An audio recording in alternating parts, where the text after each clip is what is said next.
et protection de l'environnement, c'est le thème de l'exercice 2014-2015 des cours et tribunaux au Mali. La rentrée solennelle, c'était ce matin sous la présidence du chef de l'État. Les hommes en robe rouge demandent à la communauté internationale de protéger davantage la terre nourricière, gage de toute survie. La chronique du jour s'intéresse ce soir aux technologies de l'information et de la communication appliquées à la santé. Gros plan sur l'Agence nationale de télémédecine et d'informatique médicale qui a fait des avancées significatives. Dans ce domaine, elle vient de réaliser une téléconsultation sur 5 malades avec l'avis d'experts étrangers.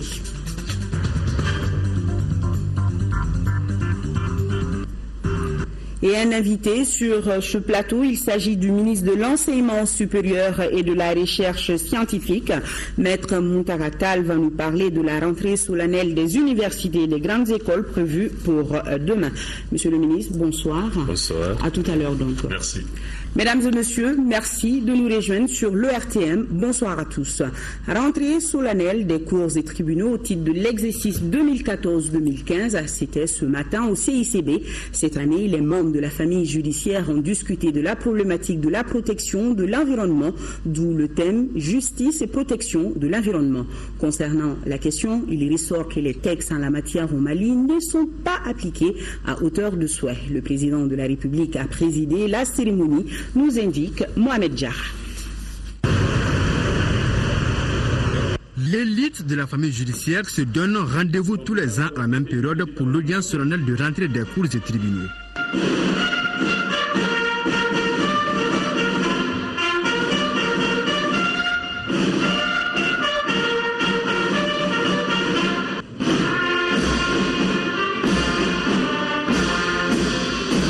Et pour l'occasion, la salle des 1000 places s'est transformée en un véritable palais de justice. La rentrée solennelle des cours et tribunaux est une occasion inouïe de mener la réflexion sur un thème d'actualité. La présente porte sur le rôle de la justice dans la protection de l'environnement. Vous conviendrez que la prédominance des thèmes de rentrée judiciaire s'articule toujours autour de la récurrente question de la conscience collective, du bien-être, de l'exigence du comportement social compatible, d'actions individuelles et collectives pour permettre une meilleure et paisible vie en communauté, pour l'épanouissement de l'homme et pour assurer le progrès social. À ces valeurs fondamentales auxquelles aspire chaque communauté, les défis environnementaux constituent également une préoccupation majeure de l'humanité tout entière. Le décor étant ainsi planté, le rapporteur du jour a entretenu l'auditoire sur le thème justice et protection de l'environnement. Pour Mada Salia Maïga, le Mali a signé et ratifié plusieurs accords et conventions dans le cadre de la protection et la préservation de l'environnement. Malheureusement, ces textes ne sont pas appliqués à hauteur de souhait. Ils sont insuffisants ou méconnus de ceux qui sont chargés de les appliquer. Et c'est pourquoi l'orateur propose sa recette. En vue d'accroître l'efficience de la protection judiciaire de l'environnement, est-il nécessaire de limiter la technicité et la complexité de la norme environnementale et de réduire l'emprise qu'exerce l'administration sur l'élaboration des incriminations écologiques? Cela passerait sûrement par une interprétation aussi large que possible de la qualité à agir devant les juridictions en matière d'atteinte à l'environnement. Par ailleurs, l'élaboration d'un code de l'environnement en lieu et place de taxes éparses et sectorielles serait nécessaire. En complément à cette modification du corpus juridique environnemental, une transformation de la pratique judiciaire en matière de contentieux écologique s'impose. Le procureur général près la Cour suprême, dans son réquisitoire, enfonce le clou. Après avoir expliqué la corrélation entre le triptyque justice, protection et environnement, il lève un coin de voile sur l'agressivité humaine sur l'environnement avant d'interpeller qui de droit. À ce stade, il est permis de penser que dès lors que les mesures auraient été inspirées par la gravité et la réalité de la menace contre l'environnement et partant contre notre existence commune, aucune prise en compte de quelques intérêts que ce soit, alors ce ne devrait pouvoir bloquer la mise en vigueur effective de telles mesures au détriment de l'intérêt général. C'est sur cette grande espérance que la très salutaire loi numéro 2014-024 du 3 juillet 2014 portant interdiction de la production, de l'importation et de la commercialisation des produits plastiques non biodégradables élaboré par le gouvernement et adopté par l'Assemblée nationale, connaîtrait un bien meilleur sort que celle bornée 2012-03 du 23 janvier 2012 qu'elle abroge, pour entrer immanquablement en vigueur à la date exacte prévue à cet effet, et qu'elle recevra alors une application à la fois pédagogique et rigoureuse de la part des autorités judiciaires et de leurs partenaires techniques de l'administration générale. Pour le bâtonnier, la mer nourricière qu'est la nature a trop souffert des affres de l'être humain. Il est temps, selon lui, de penser à la régénération de la nature. De quoi s'agit-il, si ce n'est de la régénérescence de la nature par elle-même et par l'action supplétive de l'homme? Mais c'est surtout un rappel à l'obligation qui nous incombe en tant que terriens, exploitants et gérants précaires de cette nature, d'en préserver les ressources, notamment par le reboisement, la mise en jachère des terres arables, l'observation légale ou conventionnelle de moratoire sur l'exploitation des ressources forestières, halieutiques et fauniques, surtout de l'utilisation raisonnable des énergies polluantes. La brèche est donc ouverte au titre de l'exercice 2014-2015. Outre ceux du Mali, on notait la présence des chefs de haute juridiction de certains pays de la sous-région. La rentrée solennelle des cours et tribunaux sera suivie d'un colloque international qui s'ouvre ce mardi à Bamako.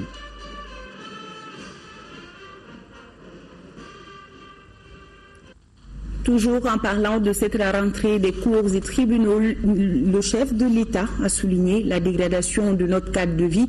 Selon Ibrahim Boubacar Keïta, il n'est plus permis de continuer à violer impunément les règles élémentaires qui protègent notre environnement. Brahma Traoré, les détails. Pour la rentrée solennelle des cours et tribunaux 2014-2015, un dispositif en phase avec l'actualité, celui de la lutte contre la fièvre hémorragique à virus Ebola. À son arrivée, le président de la République Ibrahim Boubacar Keïta s'est soumis volontiers à cette règle d'hygiène.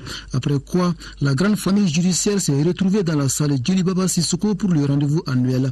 Un événement majeur au centre duquel la problématique justice et protection de l'environnement, un thème d'actualité et pertinent selon le président de la République. À en croire les chefs de l'État, la situation environnementale au Mali est préoccupante au double plan économique et social. Les conséquences économiques et sociales de la dégradation de l'environnement sont évidentes, puisque le coût estimé de celle-ci représente annuellement des milliards de nos francs. Pour ne citer que le seul exemple de dégradation des sols, il ressort des études réalisées que l'on assiste à une diminution très significative du produit intérieur brut dans notre pays du fait de la dégradation des terres. Les pertes annuelles dues à l'érosion des sols sont évaluées à la somme de 160 milliards par an. La déforestation causerait la perte de 142 milliards de francs CFA par an. Ces chiffres ne sont-ils pas illustratifs pour une prise de conscience et un changement de comportement?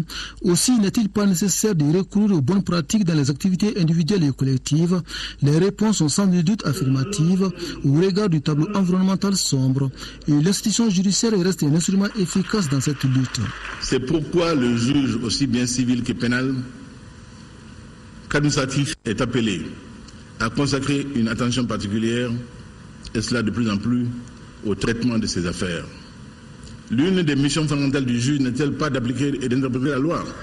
Le juge est donc chargé de trancher les conflits, dira-t-on, donner raison ou tort aux plaideurs en appliquant une règle de droit. Il doit aussi préserver l'état de droit en protégeant les libertés. Nous sommes entrés dans un temps où l'on ne cesse d'attendre la justice qu'elle remplisse des fonctions parfois extérieures à elle. Le combat est difficile et reconnaît le président de la République, mais il faut le gagner pour vivre dans un environnement sain et protégé. Parmi les difficultés, l'insuffisance des formations des acteurs et la méconnaissance des textes, des préoccupations auxquelles le gouvernement entend apporter des réponses appropriées. J'engage le gouvernement à instruire aux services techniques de l'État et des collectivités à jouer pleinement leur rôle de sensibilisation, de contrôle, mais aussi à déférer aux juges les graves violations des règles protectrices de l'environnement. Il faut également approfondir la réflexion autour de la nécessaire adaptation de notre arsenal juridique aux besoins de protection de l'environnement et créer un cadre plus réceptif pour les citoyens afin d'assurer leur pleine participation à la mise en œuvre des plans et stratégies de protection de l'environnement. Je signale aux citoyens et aux justiciables que la dégradation de notre cadre de vie a atteint un seuil tel qu'il n'est plus permis de continuer à violer impunément les règles élémentaires qui protègent notre environnement et nous procurent les ressources naturelles indispensables à notre survie. En termes clairs, la sensibilisation et la sanction feront désormais bon ménage pour amener les citoyens à se soucier davantage de leur cadre de vie. Assurance présidentielle. À suivre après ce journal, l'intégralité du discours du président de la République à la rentrée des cours et tribunaux. À noter également que le ministre de la Justice et des Droits de l'Homme, garde des Sceaux, prendra part du 4 au 8 novembre 2014 à Arusha, en Tanzanie, aux activités commémoratives du 20e anniversaire de la création du tribunal pénal international pour le Rwanda. Ouverture de la deuxième session du Haut Conseil des collectivités, l'examen des textes soumis par le gouvernement pour avis et les questions diverses seront largement débattues au cours de cette session qui dure un mois sous la présidence de Oumarou Ag Mohamed Ibrahim Aïdara. Compte rendu Mahamadou Doumbia. Cette deuxième session du Haut Conseil des collectivités est placée sous le slogan « Justice, vérité et pardon » pour promouvoir une réconciliation nationale bâtie autour d'un dialogue inclusif. Cette session se tient donc à un moment où notre pays est résolument engagé dans un vaste chantier de reconstruction avec à la clé l'écoute mutuelle et la paix. Le Haut Conseil des collectivités reste persuadé que l'option finale devrait reposer sur l'écoute mutuelle qui favorise les concessions réciproques acceptées au nom de l'effort partagé par tous les protagonistes. Il réitère au président de la République et au gouvernement son appui indéfectible et les assure de l'accompagnement des collectivités territoriales à l'effet de donner à ces négociations des réelles chances de réussite avec à la clé la signature d'un préaccord à partir du document de synthèse élaboré par la médiation internationale. Le Front social, il en a été question au cours de l'ouverture de cette session et le Haut Conseil des collectivités se félicite de l'aboutissement heureux des négociations entre le gouvernement et l'Union nationale des travailleurs du Mali. Le Haut Conseil des collectivités se félicite. Il invite les partis à traduire dans les faits les dispositions contenues dans cet accord historique. La préservation de la paix sociale est à ses prix. La réhabilitation de notre école, le Forum national sur l'orpaillage, la promotion de l'emploi en faveur des jeunes ruraux, surtout les filles, sans oublier la menace de la fièvre à virus Ebola, ont été évoqués par le président du Haut Conseil des collectivités. Je suggère aux autorités au plus haut niveau et aux collectivités territoriales la mise en route effective à l'échelle nationale d'une campagne de lavage de mains au savon et à l'eau javelisée au chloré à l'attention de l'ensemble des élèves du pays. Cette deuxième session qui dure un mois examinera des textes soumis par le gouvernement pour avis et des questions diverses.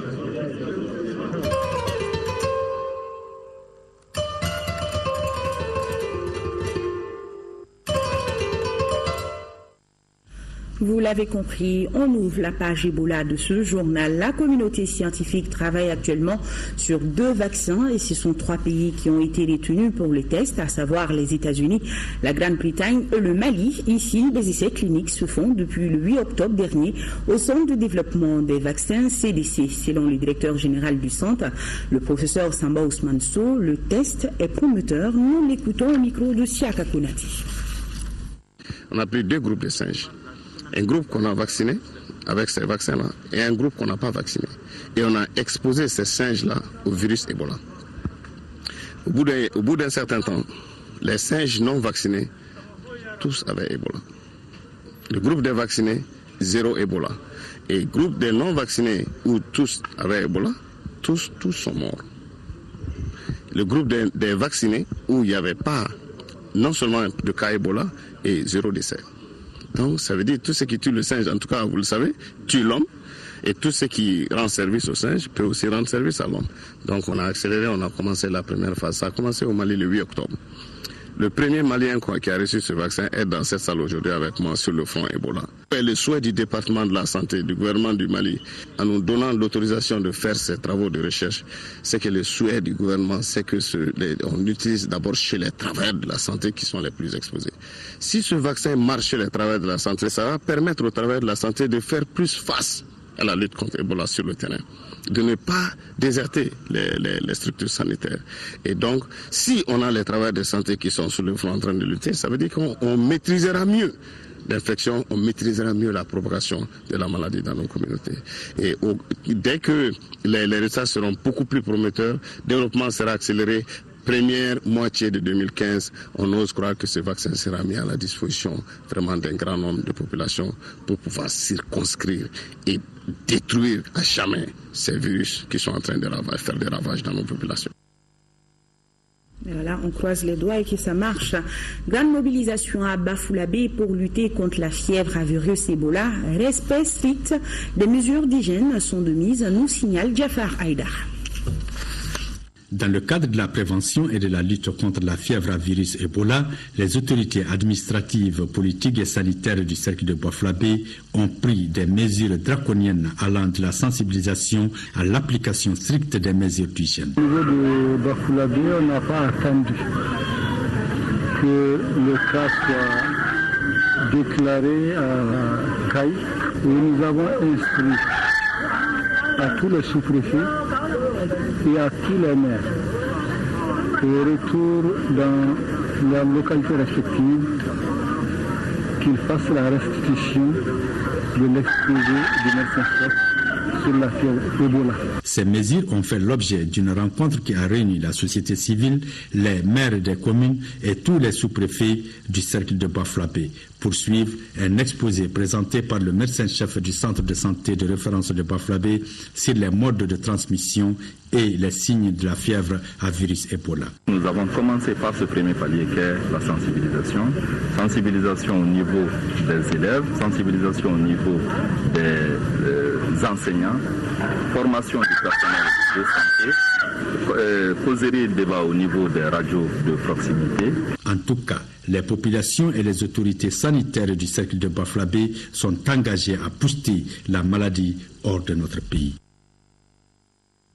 Et toutes nos excuses pour la qualité des images. En 5e région, en matière de lutte contre le virus Ebola, on privilégie l'information et la sensibilisation. Une rencontre a été organisée par le comité régional de lutte contre les épidémies. Mahamar Ibrahim Touré, correspondance. Mieux vaut tard que jamais. En témoigne la rencontre d'information et de sensibilisation organisée par le comité régional de lutte contre les épidémies, la maladie à virus Ebola, ses signes, sa transmission et les pratiques à promouvoir. Les membres du comité régional de Mopti ont suivi avec intérêt la projection du plan de contingence conçu à cet effet. Le plan s'articule autour de 4 points principaux, à savoir le renforcement des capacités des prestataires de santé de l'ensemble des structures de santé de la région, la mise en œuvre d'un plan de communication adapté aux spécificités régionales, le renforcement de l'approvisionnement en médicaments et intrants, ainsi que des dispositifs de combinaison individuelle. Les autorités sanitaires travaillent à circonscrire les risques de propagation par la surveillance épidémiologique, la formation et sensibilisation des agents de santé. À l'issue de cette réunion, je lance l'appel à tous les chefs de service, bref, à tous les responsables des structures organisées, afin que chacun à son niveau puisse observer un minimum de dispositifs sanitaires. À Mopti, les personnels aéroportières est informé et sensibilisé, les élèves aussi à travers les leçons modernes sur la fièvre Ebola.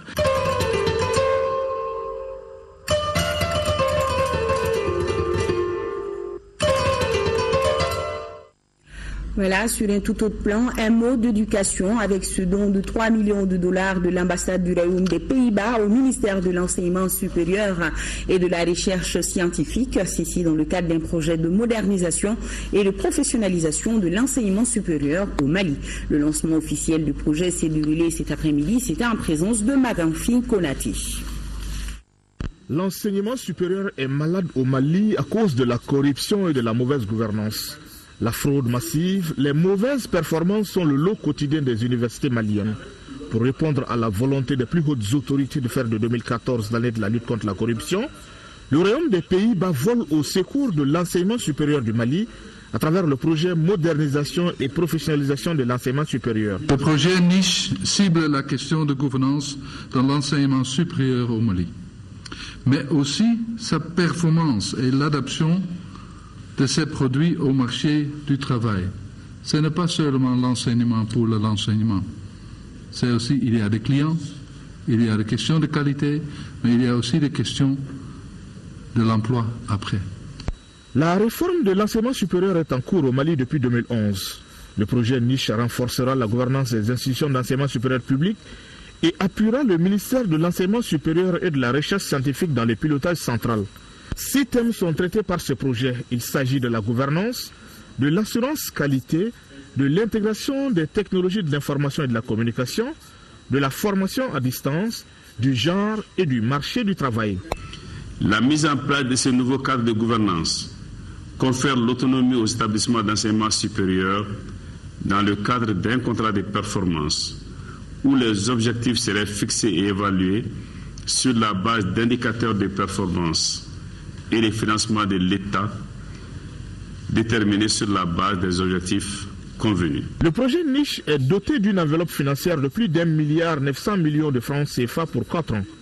En cas de réussite de ce projet, l'enseignement supérieur du Mali aura la capacité d'utiliser de manière efficiente et efficace les ressources humaines, matérielles et financières mises à sa disposition. Mieux, les institutions d'enseignement supérieur pourront, à travers la qualité de leur enseignement, produire des diplômés répondant aux besoins de l'économie et du marché du travail au Mali. Et sur ce plateau, avec nous, le ministre de l'Enseignement supérieur et de la Recherche scientifique.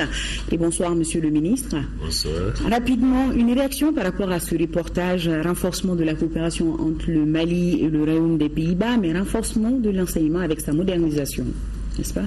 Absolument. Nous sommes aujourd'hui au niveau du ministère de l'Enseignement supérieur et de la Recherche scientifique sur le front de la modernisation de l'enseignement. N'ayant pas les moyens d'avoir des infrastructures physiques, nous travaillons aujourd'hui à un certain nombre de systèmes d'enseignement à distance avec l'utilisation à fond des nouvelles techniques de l'information et de la communication, ce qui permet à la fois d'être plus efficace et ce système est moins honoré et plus à notre portée. Alors, monsieur le ministre, nous allons revenir au sujet de votre venue sur ce plateau. Demain, c'est la rentrée solennelle des universités, des grandes écoles et des instituts de formation. Quels sont les changements majeurs entrepris pour cette année par rapport à l'année passée? Parce que je crois qu'il y a le mot rentrée, ça donne une autre connotation à cet événement. Merci. La rentrée solennelle et uniforme pour l'ensemble des institutions de l'enseignement supérieur est certes une cérémonie, mais ce n'est pas qu'une cérémonie. Il s'agit pour nous essentiellement de renouer avec la normalité et de mettre un terme définitif à ce qu'on a constaté depuis quelques années, appelé année tronquée, année perlée, qui amenait les inscriptions jusqu'au milieu de l'année universitaire. Rentrer tous ensemble signifie que tous les examens ont été faits. Donc aujourd'hui, nous pouvons dire que l'ensemble des universités et des facultés ont fini de faire les examens et peuvent donc envisager ensemble la nouvelle année universitaire. Faire une rentrée uniformisée, c'est aussi commencer les inscriptions ensemble et les terminer ensemble. Terminer les inscriptions ensemble, c'est commencer les cours ensemble. Faire en sorte que l'année soit clairement séquencée entre les périodes de cours, les congés, les vacances. Mais faire les inscriptions ensemble, c'est aussi se donner un délai limite pour la fin des inscriptions et par conséquent, les paiements rapides des trousseaux et des bourses. Voilà la signification profonde de la rentrée universitaire uniformisée que M. le Président de la République a accepté de présider personnellement, ce qui est pour nous un très grand honneur et nous tenons à l'en remercier ici. Alors, ça veut dire que c'est la fin du désordre, parce que je vais appeler ça désordre, parce qu'à un moment donné, on s'est dit qu'il y a certains étudiants qui sont en session, d'autres sont en vacances. Alors, cette fois-ci, vous voulez dire que toutes ces écoles-là vont rentrer ensemble et la fin du désordre, en fin de compte? Nous pouvons espérer établir sur la fin du désordre. déjà un grand pas a été fait.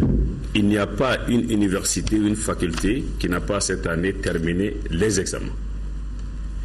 Donc, ça veut dire que nous commençons petit à petit à rentrer dans un cadre normal. Il faudrait que nous nous y habituions et que la normalité soit désormais la règle. Alors, quelles sont les conditions d'admission dans les universités, monsieur le ministre, et les écoles supérieures? Là, vous posez un très grand problème. Aujourd'hui, le seul fait d'avoir le baccalauréat ouvre droit à l'inscription dans les universités. Donc, il y a une demande sociale extrêmement forte d'enseignement supérieur et de recherche au Mali face à une stagnation aussi bien des infrastructures que du corps enseignant et de l'encadrement. Mais il y a l'université de Kabbalah, non? C'est pas fini? L'université de Kabbalah, le complexe universitaire de Kabbalah va nous permettre de résorber dans une certaine mesure les problèmes de capacité d'accueil et d'encadrement. Mais figurez-vous que cette année, avec moins de 40% des taux de réussite au bac, nous avons 17 000 nouveaux bacheliers. Si demain, comme chacun de nous le souhaite, il y a plus d'élèves et par conséquent plus de bacheliers, avec juste un taux de réussite de 50%, nous nous retrouverons dans les années à venir avec 25 000, 30 000 et peut-être 50 000 étudiants. Pour nous permettre d'avoir une mesure des problèmes que nous avons, Kabbalah, c'est 5 000 places. Et cette année, nous avons 17 000 bacheliers à caser. Voilà, vous parlez de manque d'infrastructures comme ça. Et puis, il y a une pléthore d'universités privées. On se demande, monsieur le ministre, s'il y a une loi qui régit la création de ces écoles. Alors, parlez-nous un peu des conditions de création des universités privées et qu'est-ce qui est envisagé en la matière? Actuellement, nous avons environ 70, pour être précis, 71 établissements d'enseignement supérieur privés. Nous en avons besoin parce que le secteur public ne peut pas absorber seul le flux que je viens d'énoncer. Mais il est important que nous veillions à ce que ces établissements d'enseignement supérieur ne se concentrent pas sur les questions financières et les retombées économiques des investissements. Est-ce que vous arrivez à les contrôler comme il faut? Aujourd'hui, il y a des textes qui permettent d'encadrer ces écoles, mais nous avons l'intention d'aller plus avant, en instaurant un contrôle plus strict, de façon à ce qu'encore une fois, les questions académiques prennent le pas sur les questions de retombées financières et autres. Alors, un mot sur les bourses. Quelles sont les catégories d'étudiants qui bénéficient des bourses d'État? Vous savez, la bourse d'État est largement tributaire des résultats obtenus par les étudiants. Il y a plusieurs catégories de bourses. On parle des bourses, des boursiers d'excellence, des boursiers qui vont dans des pays amis, des boursiers qui restent au Mali, des demi-boursiers, des aides que nous donnons à ceux qui ne méritent pas les bourses mais qui sont d'origine modeste. Mais tout cela répond à des critères très précis. Et cette année, nous avons veillé à ce que les attributions de bourses se fassent sans aucune contestation. Et Dieu merci, nous avons eu 0 réclamation. Alors, je vais rappeler le thème à nos téléspectateurs. Quel enseignement supérieur pour le Mali? Alors, monsieur le ministre, rapidement, dites-nous comment va se dérouler la cérémonie de demain. La cérémonie, je vais l'indiquer, est placée sous la haute présidence de Monsieur le Président de la République, chef de l'État. Ils sont conviés toutes les catégories socio-professionnelles qui participent tant soit peu à l'enseignement et à l'éducation, toutes les institutions de la République, tous les partenaires techniques et financiers, les ambassades, le personnel administratif de l'enseignement supérieur, les étudiants, bref, tous ceux qui ont un intérêt particulier à l'éducation. Mais ce n'est pas tout. Toutes les personnes, tous les Maliens, tous les autres étrangers qui vivent parmi nous ont leur place à cette cérémonie qui aura lieu au pavillon des sports de l'ACI. Pourquoi cet endroit? Parce que nous avons pensé que la rentrée solennelle, c'est l'affaire des étudiants. Nous ne voulons pas aller à un endroit où il n'y aurait pas eu de place. C'est pour ça que nous avons choisi cette grande salle afin que les étudiants qui le souhaitent puissent pouvoir participer à cette cérémonie. Et c'est à quelle heure? C'est demain mardi 4 novembre à partir de 9h sous la haute présidence de M. le Président de la République, je le répète. Merci Monsieur le ministre pour ces précisions. Amadou Abdoulaye Diallo, c'est le nouveau président du Parti pour le développement économique et la solidarité, PDS. La nouvelle a été donnée à la fin des travaux de la 2e convention extraordinaire du parti. Les militants du PDS s'engagent également à hisser leur parti au firmament de l'échiquier politique national. Daouda Sidiki Diarra. Un nouveau jour se lève pour le PDS. Après avoir approuvé et adopté les textes du parti, les participants à cette 2e convention extraordinaire ont mis en place un bureau politique national de 76 membres. Amadou Abdoulaye Diallo en est le président. Mohamed Dibassi, Djibril Tal, Véronique Damélé et Sadou Diallo de Gao sont respectivement 1er, 2e, 3e et 4e vice-présidents. Dandara Touré est toujours présidente du bureau des femmes et Moulay Aïdara est le président du bureau de la jeunesse. Aujourd'hui, être responsable du PDS ne donne pas droit à une couronne de laurier. Être responsable du PDS aujourd'hui est une forte exposition au risque d'ostracisme. Le président du parti demande aux militants d'être fidèles à la profession de foi du parti. Nous respecterons et ferons respecter les statuts et règlements intérieurs du parti en toutes circonstances. Nous veillerons au fonctionnement correct des organes et instances du parti. N'aspirant qu'à la paix, le PDS sera intransigeant sur l'indivisibilité du Mali. Le PDS tient absolument à l'intégrité du territoire national, à l'unité de la nation, à la forme républicaine et à la laïcité de l'État. En tant que parti libéral, le Parti pour le développement économique et la solidarité a choisi son camp. Le CDN prendra toutes les initiatives qui doivent déboucher à l'affiliation de notre parti au réseau libéral africain et international. Le PDS est à ce jour membre de l'opposition républicaine. Vous avez d'ailleurs pris une motion de confirmation de cette décision qui avait été prise en son temps par le comité directeur national. Dans ce cadre, en rapport avec les autres partis de l'opposition, nous ne ménagerons aucun effort pour suivre au quotidien l'action gouvernementale afin de la critiquer positivement, de dénoncer ses insuffisances et ses dérives. Les militants du PDS ont rendu un hommage déférent au président sortant du parti Ahmed Jan Semega. Ils ont promis de hisser au firmament de l'échiquier politique national leur parti. Les résultats provisoires de l'élection partielle de Yorosso sont connus depuis cet après-midi. Sur les 13 candidatures, c'est l'ADEMA PAJ qui a enregistré le plus grand nombre de voix, suivi de l'URD. Quant au taux de participation, il est de 36,68%. À la lumière de ces résultats, on s'achemine vers un deuxième tour avec les deux formations politiques. Nous écoutons le général Sada Samaké, ministre de l'Intérieur et de la Sécurité, au micro de Amadou Sankaré. Après avoir examiné les résultats du procès verbal de la commission locale de Yorosso sur le scrutin du 2 novembre 2014, je proclame solennellement les résultats provisoires du premier tour de l'élection législative partielle d'un député à l'Assemblée nationale qui se présente comme suit. Électeurs inscrits, 87 459, nombre de bureaux de vote 223, nombre de votants 32 079, bulletin nul 1341, suffrage valablement exprimé 30 738, taux de participation 36,68%, nombre de sièges à pourvoir 1, voix obtenues par candidat.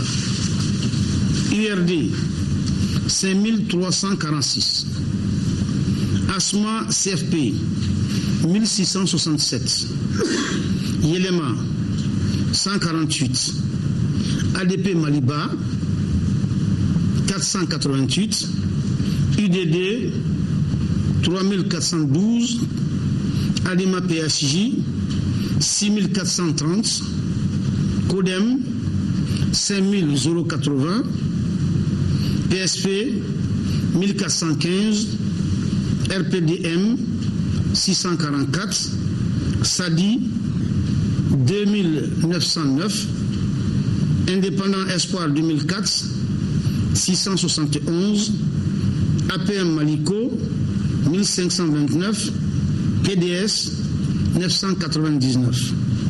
Les résultats seront incessamment transmis à la Cour constitutionnelle qui, après avoir purgé le contentieux, procédera au recensement général des votes et à la proclamation des résultats définitifs. Et nous avons ce communiqué, cette déclaration de la CNAS face au RS sur les événements politiques survenus au Burkina Faso. Le bureau politique prend acte des événements politiques survenus au Burkina Faso et salue le courage et la détermination patriotique de la société civile, de la jeunesse, des femmes et de la classe politique face aux velléités antidémocratiques d'un homme et de son clan. 17 millions de francs CFA seront investis à l'information, à la formation et la mobilisation des populations de la région de Ségou autour des opérations du RAVEC et des prochaines élections. Le projet initié par l'ONG Abserou est financé par le PNUD à travers son programme d'appui aux élections. Le lancement c'était à Ségou, nous précise Amagiri Ogobara Dolo. Ils sont 60 représentants des organisations de femmes, de jeunes, de handicapés physiques, des ressortissants des régions du Nord et du Recotrad. Ce collectif a pris part au lancement du projet d'appui à la participation accrue des populations aux opérations du RAVEC et des élections communales, régionales. L'objectif principal de ce projet est d'accompagner le processus électoral de façon générale, l'appui pour que la population se mobilise de façon accrue pour la participation aux opérations du RAVEC qui sont en cours. Les activités commenceront par des formations, des informations et des sensibilisations de la population. D'une enveloppe d'environ 17 millions de francs CFA pour une durée de 8 mois, ce projet trouve l'adhésion des autorités de Ségou, de la société civile et du partenaire financier, le PNUD, à travers son programme d'appui au processus électoral. Réitérer la volonté déjà exprimée de la coordination régionale des ONG à accompagner l'ONG Aperçu dans le cadre de ce projet d'appui et à œuvrer pour une société civile forte et responsable. Il intervient à un moment où la bonne gouvernance, la transparence dans la gestion des affaires publiques et la participation quantitative et qualitative des citoyens dans ce processus sont au centre des préoccupations des plus hautes autorités de notre pays. Renforcer les capacités d'adaptation des producteurs aux variations climatiques pour une réduction du nombre de ménages vulnérables. C'est l'objectif du projet de diversification de production agricole, animale et piscicole pour la durabilité de la sécurité alimentaire dans le cercle de Téninkou, initié par l'ONG Amaprod Sahel. Le coût de financement est de plus de 192 millions de francs CFA. Le reportage de Mamar Ibrahim Touré. Cette rencontre des producteurs et productrices consacre le lancement du projet sur la sécurité alimentaire dans les communes rurales de Djondjori, Togorakocha et Kareli dans le cercle de Téninkou. C'est une initiative de l'ONG, Association malienne pour la protection et le développement de l'environnement au Sahel.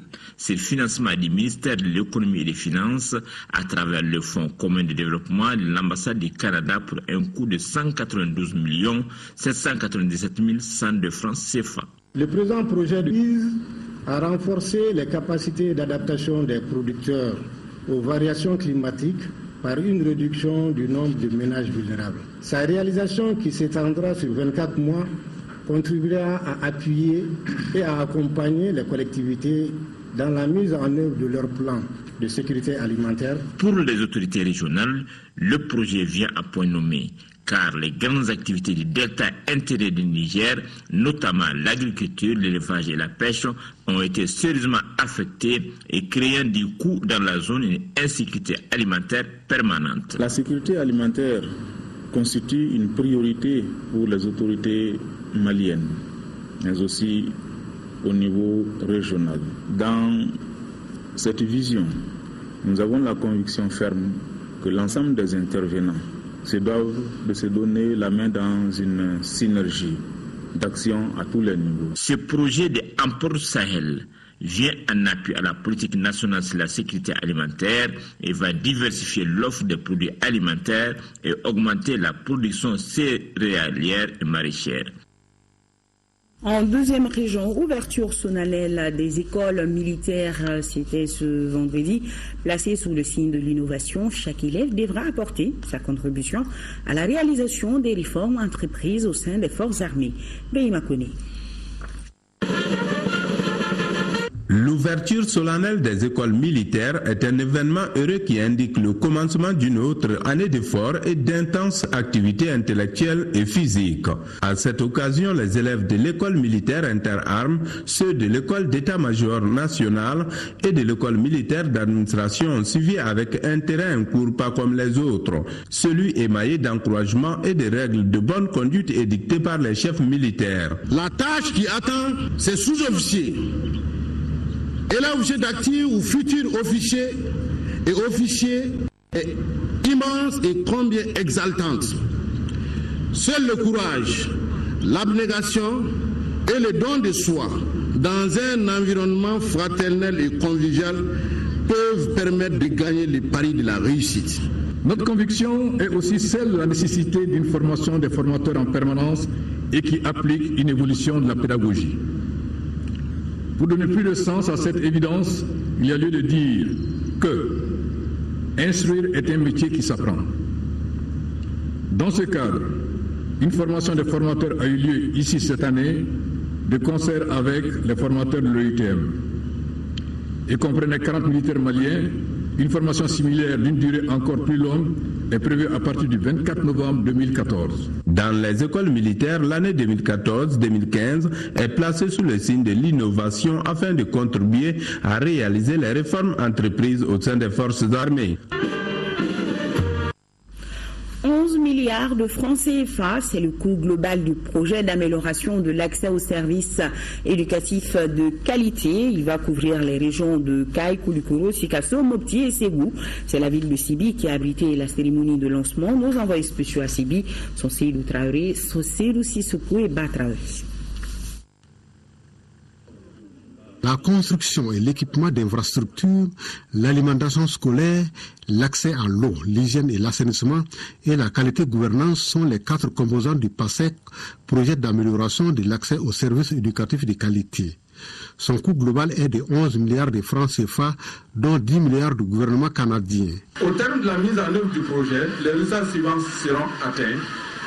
84 écoles construites et équipées, 117 forages réalisés et équipés, 112 latrines à 3 cabines construites et séparées entre filles et garçons, 118 écoles et centres d'éducation de la petite enfance dotés en cantine, 1020 membres des comités de gestion d'écoles formés et 142 écoles bénéficieront de l'appui de vivres pour les cantines au profit de 24 540 élèves et enfants.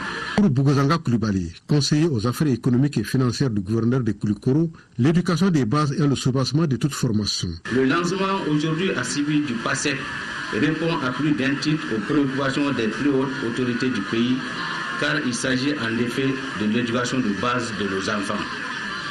Aussi, la présence cérémonie m'offre l'occasion d'apprécier la mobilisation de l'ensemble des partenaires techniques et financiers en général et du consortium composé de World Vision, la Fondation Aga Khan, Save the Children et Plan Mali autour de l'école malienne.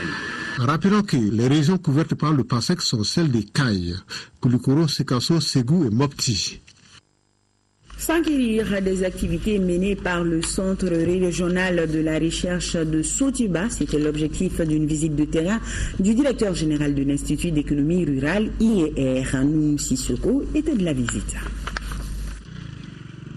Cette visite de terrain du directeur de l'Institut d'économie rurale IER au Centre régional de la recherche de Sotiba a concerné des parcelles d'expérimentation de sorgho, de maïs niébé, de coton, de culture fourragère.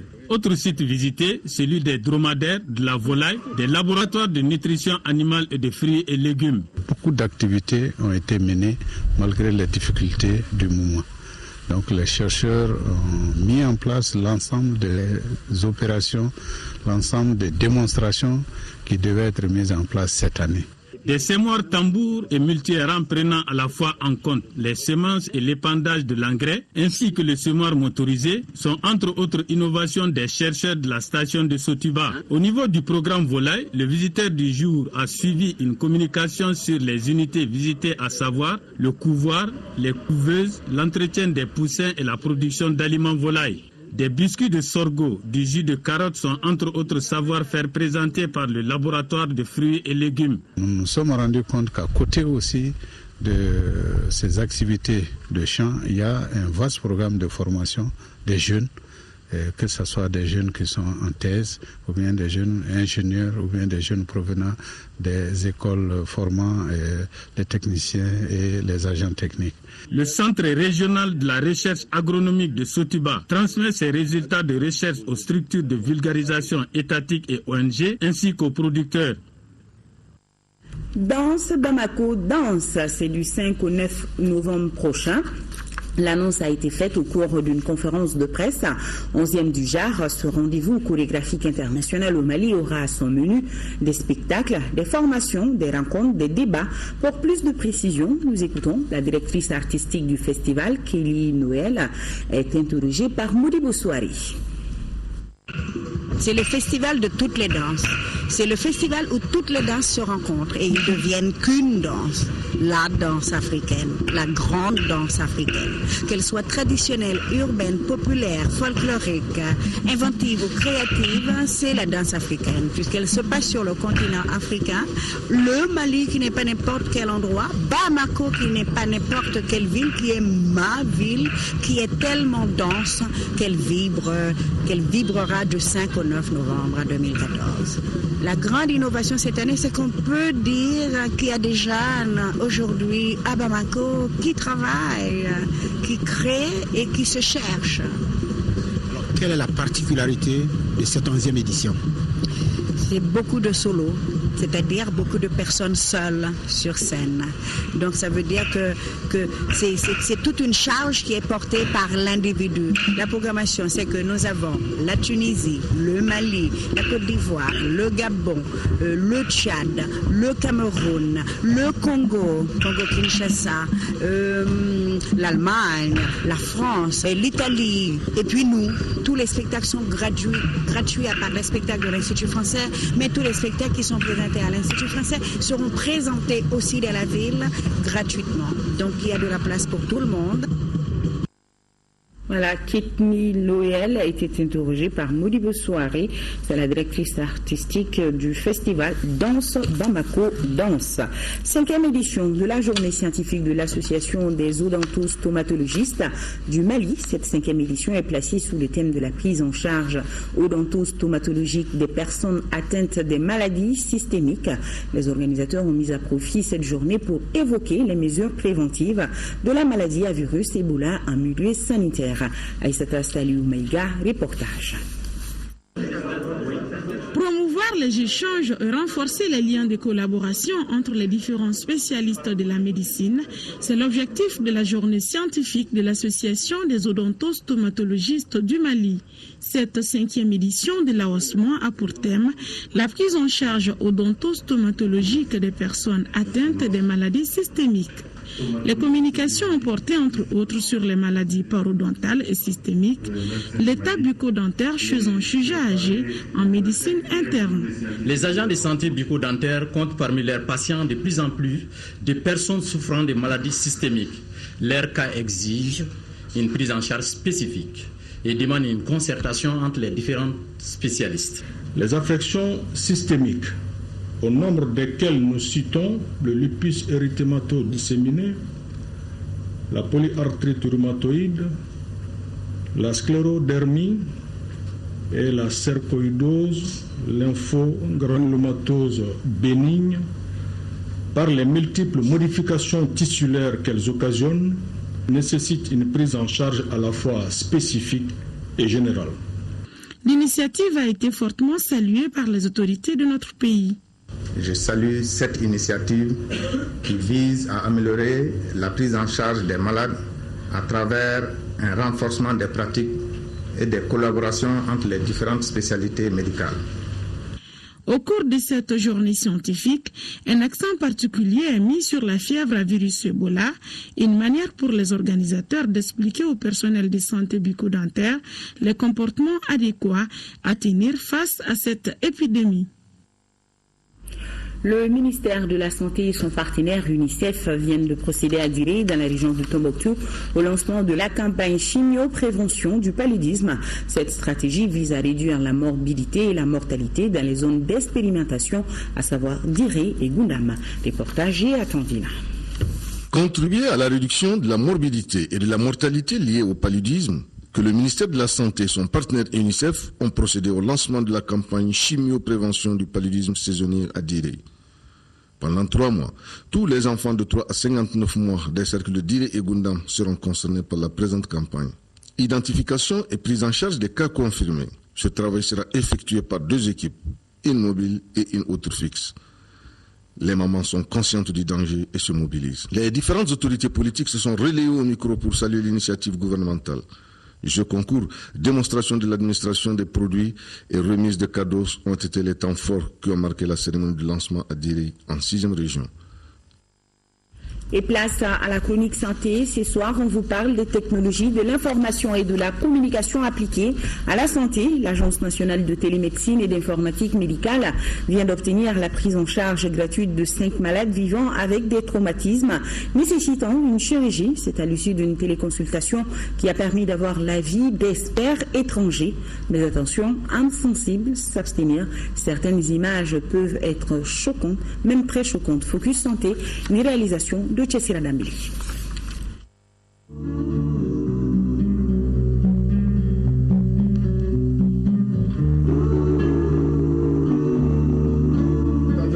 Docteur, on peut zoomer sur ça?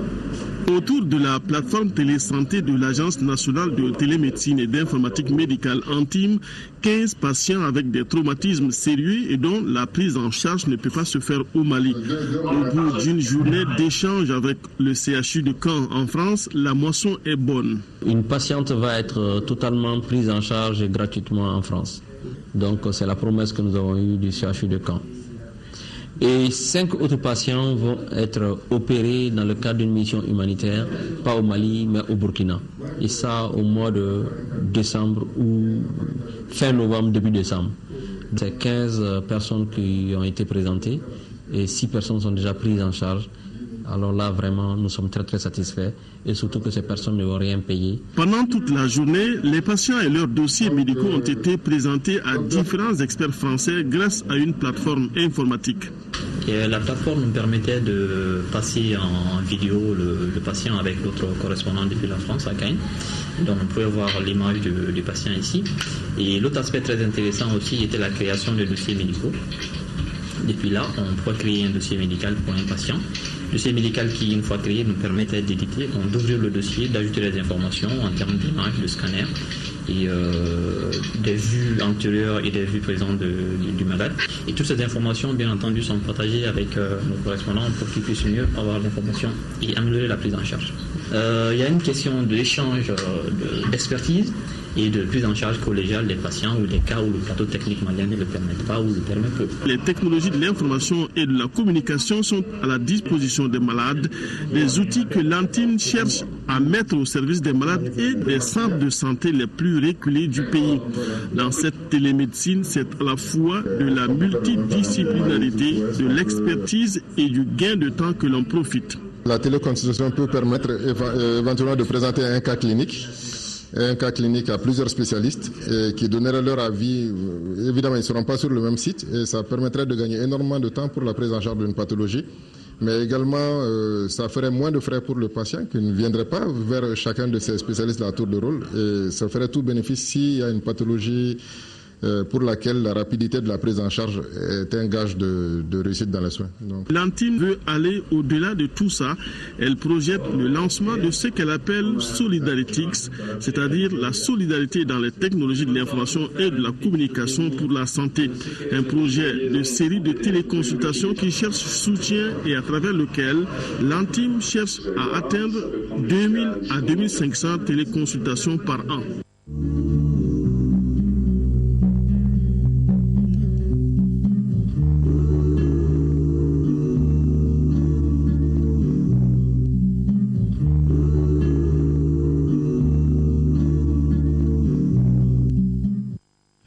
Et nous nous avons ce communiqué, le chef d'état-major général des armées informe l'opinion nationale et internationale que dans la matinée du dimanche 2 novembre 2014, une patrouille de l'armée malienne en posture opérationnelle de contrôle de zone dans le Gourma a été prise à partie par des hommes armés dans la localité de Boulkessi, cercle de Douanzon, près de la frontière avec le Burkina Faso.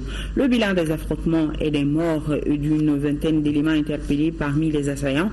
Des matériels de guerre comprenant un important lot d'armement, des explosifs et des munitions, ainsi que des moyens roulants ont été saisis sur les assaillants habillés en tenue djihadiste.